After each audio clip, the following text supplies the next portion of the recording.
Hello students, मैं उपासना आपके अपने यूट्यूब चैनल ज्ञान ज्योति कैरियर में आप सभी का बहुत बहुत स्वागत करती हूँ।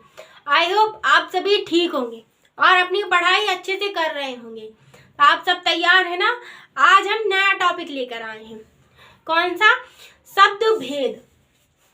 आज हम नए टॉपिक से शुरुआत करेंगे। वहाँ हमारे 3 टॉपिक हिंदी के समाप्त हो चुके हैं। कौन कौन से हमने पढ़ चुके हैं? हम पढ़ चुके हैं वर्णमाला के बारे में और हिंदी भाषा के बारे में और क्या, और हम पढ़ चुके हैं विराम चिन्हों के बारे में। तो सबसे पहले हमने भाषा के बारे में पढ़ा था, यानी कि अपनी बातों को समझाने के लिए हमें किसी भाषा का प्रयोग करना पड़ता है। हम कौन सी भाषा बोलते हैं? हिंदी भाषा बोलते हैं, ठीक है। और फिर हमने पढ़ा हिंदी भाषा के बारे में, ठीक है, उसकी लिपियों के बारे में, उसकी और उपभाषाओं के बारे में। हम अपनी उपभाषाओं में काफी सारे ऐसे शब्द बोलते हैं जो शायद कहीं और से आए हुए हैं या फिर उनको वो विकृत रूप हो गया है उनका किसी भाषा का, ठीक है। तो हमने सबसे पहले क्या पढ़ा? वाक्य पढ़ा। वाक्य से हमने वर्ण में गए, हम वर्ण पढ़ा हमने।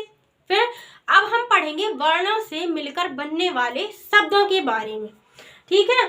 तो आज हम क्या पढ़ेंगे? शब्द भेद। सबसे पहले जान लीजिए कि शब्द क्या होता है। क्या होता है शब्द? शब्द होता है एक या एक से अधिक अक्षरों से या वर्णों से बनी हुई सार्थक ध्वनि या स्वतंत्र ध्वनि को हम, या सार्थक बनने वाली ध्वनि को शब्द कहते हैं। लिख लीजिए इसको। एक या एक से अधिक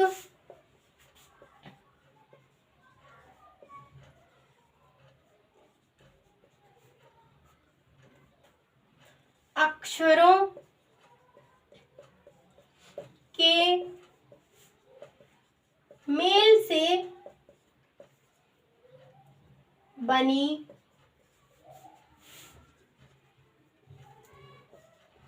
सार्थक ध्वनि को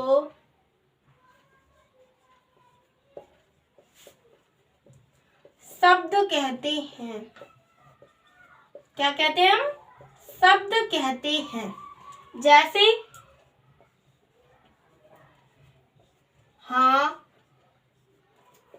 न,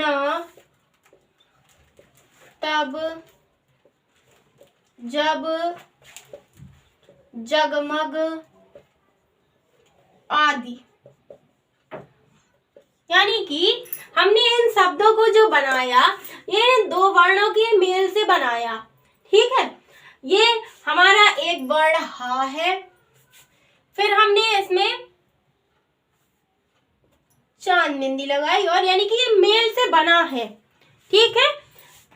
कई वर्णों के मेल से बना है, ठीक है। शब्द हमारा क्या हो गया? एक या एक से अधिक शब्दों अक्षरों के मेल से बनी हुई ध्वनि को हम क्या कहते हैं?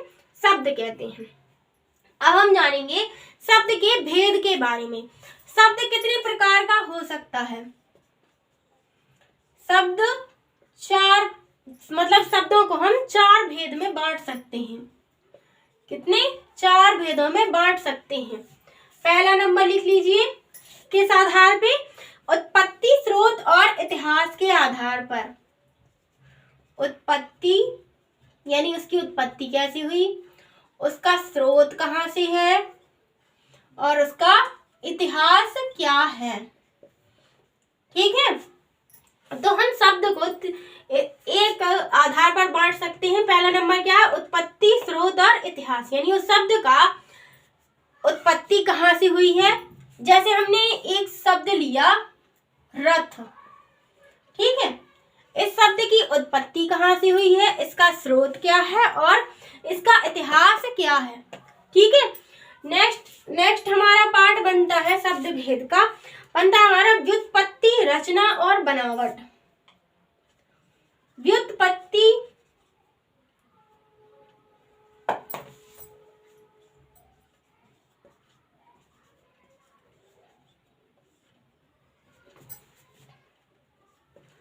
रचना और बनावट,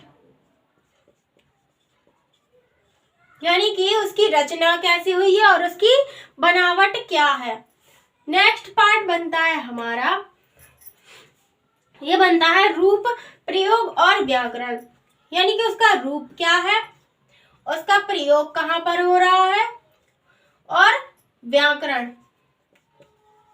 व्याकरण में हम कई सारे भेद पढ़ते हैं, जैसे संज्ञा के आधार पर, सर्वनाम के आधार पर, लिंग, वचन, कर्ता, इन सभी के आधार पर उस शब्द का रूप बदलता है, उसे हम व्याकरण के हिसाब से प्रयोग करते हैं। जैसे कि एक हमने वर्ण लिया, लड़का शब्द लिया हमने, क्या, लड़का। लिंग के आधार पर हम चेंज करेंगे इसको, तो क्या हो जाएगा, लड़की। और वचन के आधार पर चेंज करेंगे हम इसको, तो क्या हो जाएगा, लड़कियां या लड़के।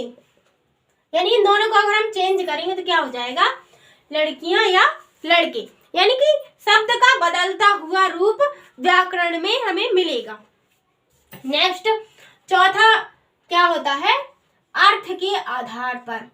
किसके, अर्थ के आधार पर, यानी उस शब्द का अर्थ क्या निकल रहा है। जैसे कि विलोम शब्द, विलोम शब्द में हम देखते हैं दो शब्द होते हैं, वह एक दूसरे के विपरीत होते हैं, और पर्यायवाची हम देखते हैं उनका अर्थ तो समान होता है पर शब्द अलग अलग होते हैं। ठीक है, तो हम पढ़ेंगे उनके अर्थ के आधार पर। ठीक है, इन चारों को आप नोट कर लीजिए, फिर हम बढ़ेंगे आगे। अब हम देखेंगे शब्द भेद का सबसे पहला पॉइंट, स्रोत या इतिहास के आधार पर।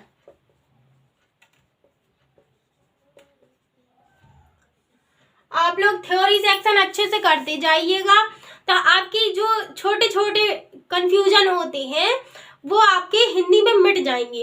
कभी कभी क्या होता है कि कोई वर्ड आता है और पहचानने के लिए आता है हमें कि यह किस भाषा का शब्द है। ठीक है, तो हम क्यों नहीं पता कर पाते, क्योंकि हमने थ्योरी सेक्शन नहीं पढ़ा होता। थ्योरी पढ़ना बहुत जरूरी होता है, तब हमारे डाउट्स क्लियर होते हैं। ठीक है, तो सबसे पहले हम इसके बारे में जानेंगे। स्रोत और इतिहास के आधार पर हम शब्द को 5 प्रकार से बांट सकते हैं। कितने, 5 प्रकार से बांट सकते हैं। कौन कौन से, पहला नंबर आएगा हमारा तत्सम,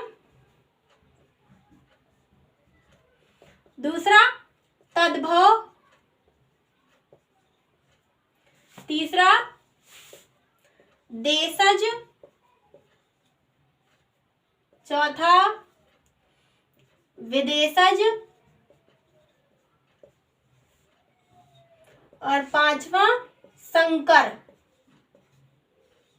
ठीक है, ये इनको हम 5 प्रकार से बांट सकते हैं। सबसे पहला हम पढ़ेंगे क्या, तत्सम पढ़ेंगे। तत्सम के बारे में हम जानते हैं, हम बचपन से पढ़ते आ रहे हैं कि तत्सम वे शब्द होते हैं जो संस्कृत से हम ज्यों के त्यों लेते हैं, यानी कि उनका प्रयोग हम आज भी करते हैं। ठीक है, तो इसके बारे में कुछ लिख लीजिए। तत्सम का अर्थ होता है, यानी कि संस्कृत ज्यों का त्यों लेना, यानी कि जैसा था वैसा ही। क्यों, क्योंकि हम कुछ शब्द हैं जिनको हम आज भी वैसे ही प्रयोग करते हैं, ज्यों का त्यों। इसको लिख लीजिएगा। तत्सम का अर्थ होता है ज्यों का त्यों, यानी कि जैसा था वैसा ही। इसमें हम क्या करते हैं, संस्कृत के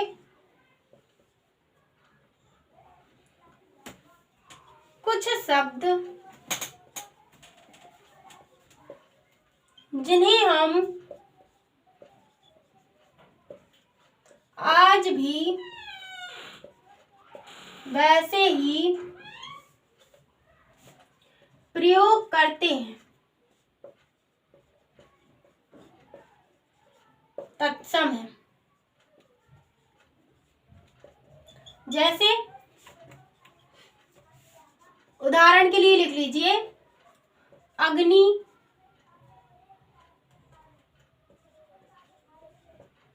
वायु, माता, पिता और क्या, गुरु।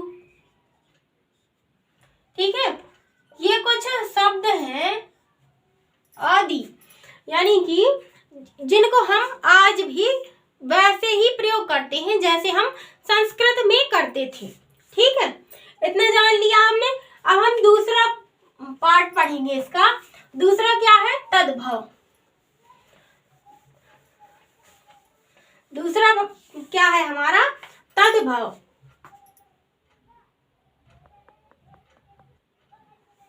अब हम जानेंगे तद्भव के बारे में। तद्भव का अर्थ होता है उससे होना। तद्भव का अर्थ क्या होता है, उससे होना। यानी कि जो संस्कृत के शब्द थे, ठीक है, उनका विकृत रूप जो शब्द बने हैं उन्हें हम तद्भव कहते हैं। यानी कि संस्कृत का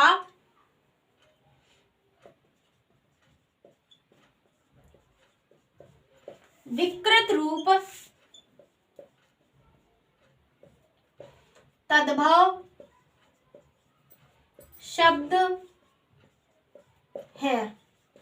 ठीक है, कैसे, जैसे कि हमने देखा जब इसका कुछ जो संस्कृत के जो कुछ शब्द थे उनका, जैसे ही हमने जब पढ़ा था हिंदी भाषा के बारे में, कैसे जब भाषा का रूपांतरण हो रहा था संस्कृत से पाली में, पाली से प्राकृत में, प्राकृत से अपभ्रंश में, तो इनका रूप बदलते बदलते विकृत हो गया।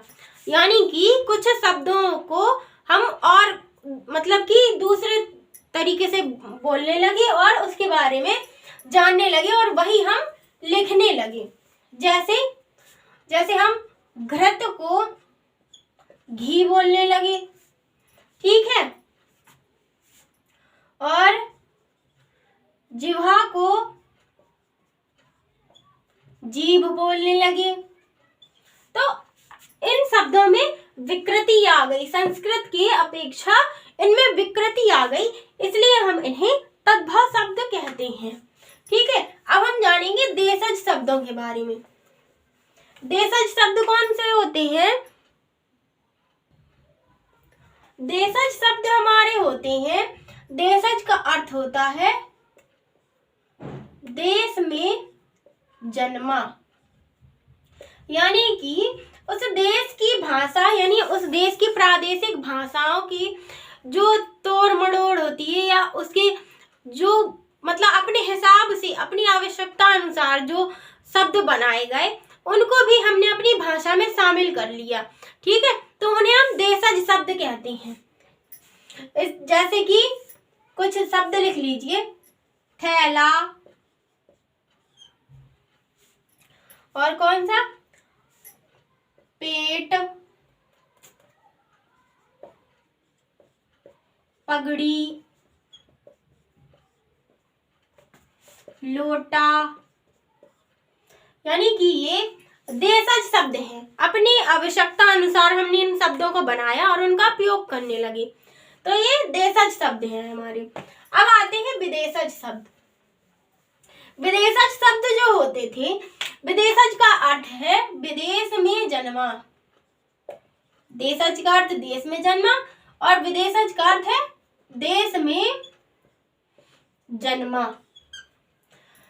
इन जो विदेशज शब्द होते हैं यह बाहर की आई हुई भाषाओं के कुछ शब्द होते हैं जिनका हमने अपने हिसाब से रूपांतरण कर लिया है और वह अब हमारी भाषा के एक अंग बन चुके हैं, यानी कि हम उनका प्रयोग बहुत बहुत बहुत ज्यादा करने लगे हैं। ठीक है, तो इनके कुछ शब्द हैं अलग अलग भाषाओं के आए हुए हैं, अरबी, फारसी, इंग्लिश और पुर्तगाली और जापानी, चीनी, काफी भाषाओं के शब्द हैं जो हमें विदेशज के रूप में मिलते हैं।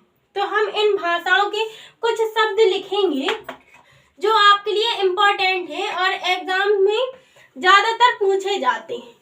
तो सबसे पहले हम लिखेंगे अरबी भाषा के शब्द। किसके? अरबी भाषा के शब्द लिखेंगे हम कुछ। लिख लीजिए, अजब, अजीब,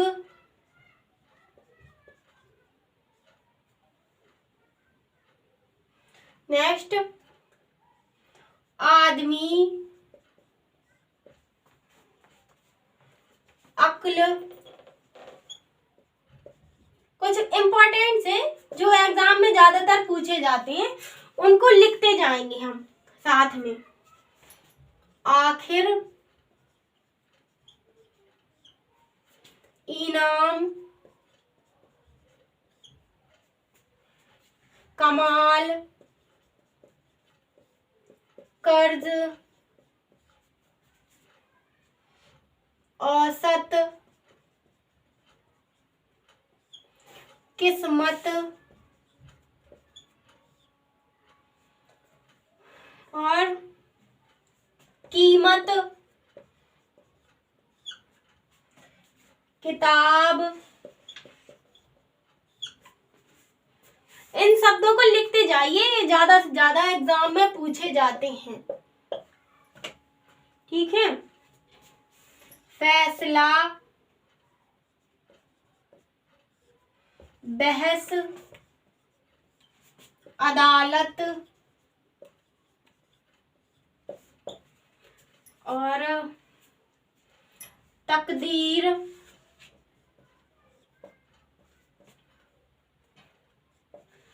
तारीख,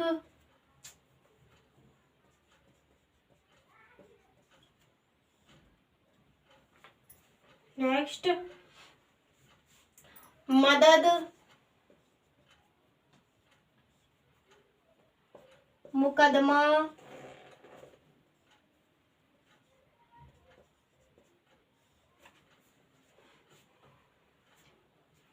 मुसाफिर,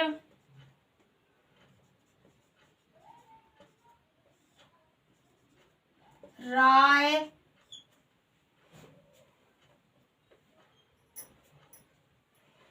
तकिया, तरक्की,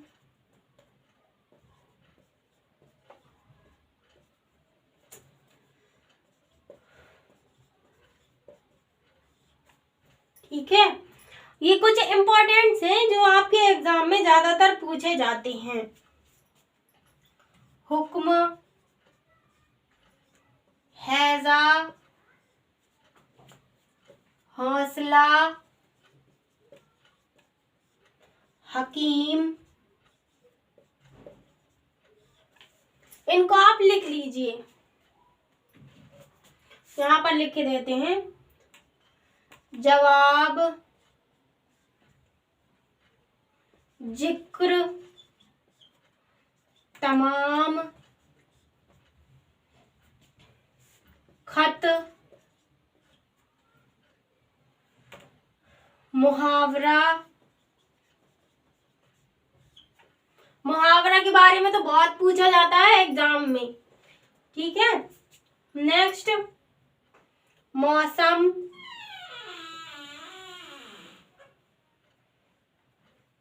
शराब,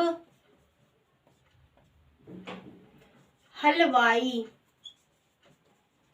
ठीक है, ये अरबी भाषा के कुछ शब्द थे जो आपके एग्जाम के लिए बहुत इंपॉर्टेंट थे। ठीक है, अब हम जानेंगे अगले दूसरी भाषा की।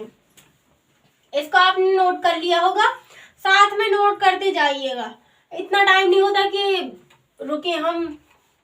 ठीक है, अगली भाषा की हम लिखेंगे कौन सी, फारसी भाषा की। अभी हमने लिखे अरबी भाषा की, अब हम लिखेंगे फारसी भाषा के शब्द। ठीक है, तो फारसी भाषा के कुछ इंपॉर्टेंट शब्द हम लिखेंगे। आतिशबाजी,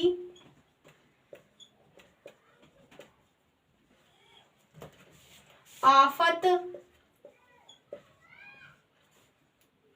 आराम, आमदनी, ये हमारे फारसी भाषा के शब्द हैं। ठीक है, नेक्स्ट लिखिए आवाज, आवारा, उम्मीद,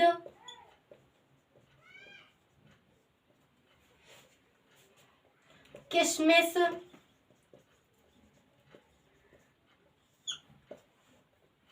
कुश्ती,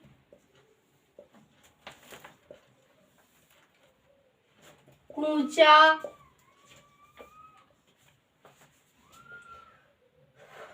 खाक, खामोश, गरम, गज, गवाह,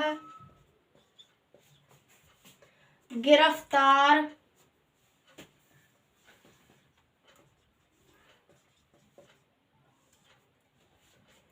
ठीक है।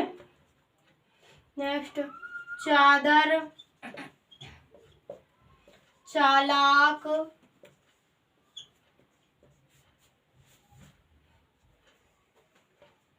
चश्मा, तमाशा,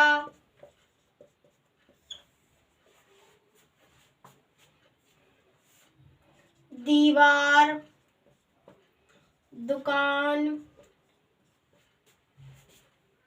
शादी, सितार, पैजामा,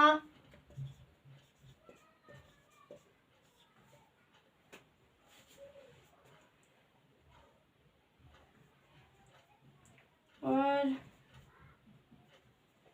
सरकार, हजार,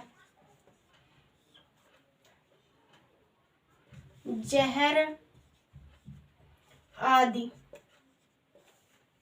ये कुछ फारसी भाषा के इम्पोर्टेंट शब्द हैं जो आपके एग्जाम्स में पूछे जाते हैं। ठीक है, इनको आपने लिख लिया होगा। अब हम लिखेंगे अंग्रेजी भाषा के। किसके? अंग्रेजी भाषा के।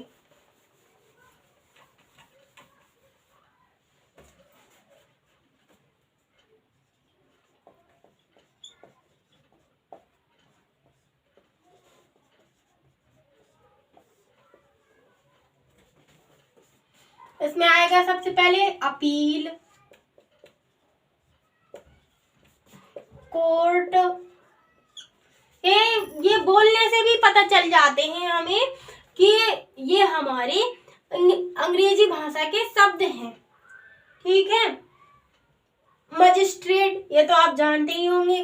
जज, पुलिस, टैक्स। नेक्स्ट कलेक्टर जानते होंगे, डिप्टी, वोट, जो हम वोट देने जाते हैं। पेंशन, कहते हैं ना पेंशन नहीं आई हमारी, पेंशन। कॉपी, पेंसिल, ठीक है। पेन, अस्पताल। हॉस्पिटल को हमने अपने अनुरूप ढालकर क्या कर लिया इसका अस्पताल, हॉस्पिटल से। नेक्स्ट बुश शर्ट, गांव तरफ बोलते हैं ना बुस्केट, उसी को क्या कहते हैं इंग्लिश में? Bush shirt. Sweater, cake, coat, plate, jug. Next, bus, car, motor, lorry, scooter, cycle,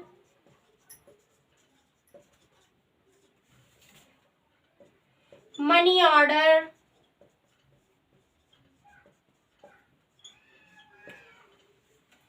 station, train. ये ज्यादातर हमारे इंग्लिश के आए हुए शब्द हैं। क्लर्क, गार्ड, हाँ, माचिस। हमारे हिंदी में क्या कहते हैं माचिस को? कहते हैं दिया सलाई। और इंग्लिश में मैच स्टिक, पर हमने इसका रूपांतरण करके क्या कर लिया, इसको माचिस। ठीक है। Next, operation,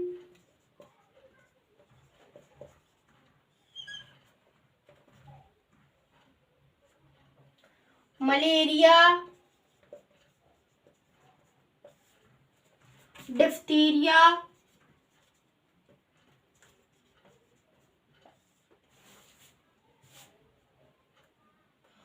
cholera. ज्यादातर बीमारियों के नाम भी इंग्लिश में ही होते हैं। ठीक है। कैंसर,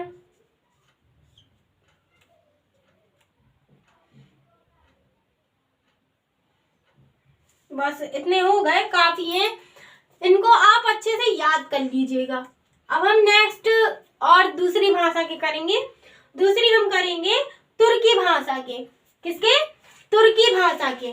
इसको आप लोग नोट कर लीजिएगा। अब हम करेंगे तुर्की भाषा के शब्द।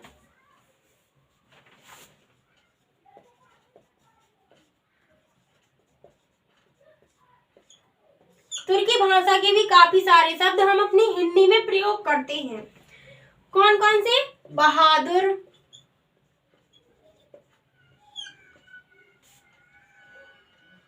कलगी,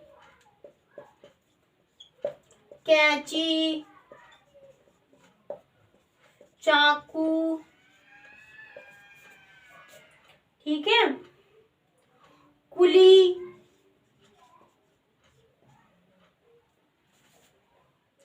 तमंचा, तोप, तोपची, दरोगा, बावर्ची,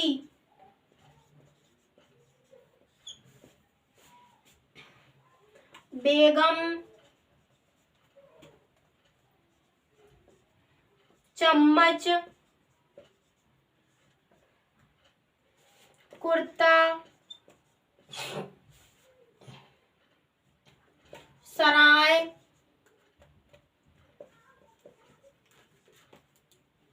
लाश, बीवी,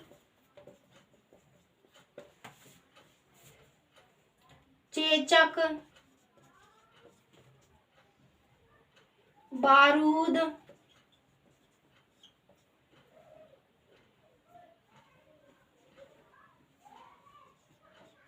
मुचलका। ये कुछ शब्द हैं जो तुर्की भाषा के शब्द हैं। इन्हें हम हिंदी में प्रयोग करते हैं। ठीक है। कल हम और दूसरी भाषाओं के भी शब्द करेंगे। पाश्तो, पुर्तगाली, डच, चीनी, जापानी। ठीक है। इन शब्दों को भी हम लिखेंगे जो एग्जाम के पॉइंट ऑफ व्यू से काफी इंपॉर्टेंट है। कभी कभी एग्जामिनर पूछ लेता है कि इस शब्द को हम किस भाषा का है और प्रयोग करते हैं, तो इन शब्दों के बारे में हमें पता होना चाहिए। फिर उसके बाद हम पढ़ेंगे तत्सम और तद्भव के बारे में। ठीक है। तो और कल संकर शब्दों के बारे में पढ़ेंगे जो किसी भाषा के मेल से बने होते हैं, यानी कि हिंदी और किसी और भाषा के मेल से बनाए जाते हैं। ठीक है। तो आज के लिए इतना ही। क्लास को ज्यादा से ज्यादा शेयर करिएगा और अपने दोस्तों तक पहुंचाइएगा। क्योंकि एग्ज़ाम्स आने वाले हैं। आप लोगों के लिए बहुत इंपॉर्टेंट क्लासेस चल रही हैं और ध्यान रखिएगा, क्लासों का ज़्यादा से ज़्यादा शेयर करिएगा। ठीक है, तब तक के लिए मिलेंगे अगले वीडियो में नए टॉपिक के साथ। तब तक के लिए चैनल को लाइक करें, सब्सक्राइब करें और ज़्यादा से ज़्यादा अपने दोस्तों तक शेयर करें। तब तक के लिए नमस्कार।